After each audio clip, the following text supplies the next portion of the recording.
अथ द्वादशोऽध्यायः भक्तियोगः। अर्जुन उवाच एवं सततयुक्ता ये भक्तास्त्वां पर्युपासते ये चाप्यक्षरमव्यक्तं तेषां के योगवित्तमाः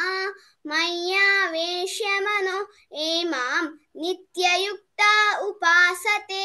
श्रद्धया परयोपेताः ते मे युक्ततमा मताः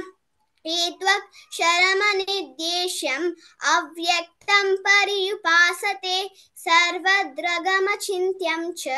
कूटस्थमचरं ध्रुवं सन्नियम्येन्द्रियग्रामं सर्वभूतैते रताः सर्वद्रसमचिन्त्यं च कूटस्थमचरं ध्रुवम् सन्नियम्येन्द्रियग्रामं सर्वद्रसमबुद्धयाः ये प्राप्नुवन्ति माम् एव सर्वभूतैते रताः ये तु सर्वाणि कर्माणि मयि सन्न्यस्य मत्पराः अनन्येनैव योगेन माप्यान्यन्त उपासते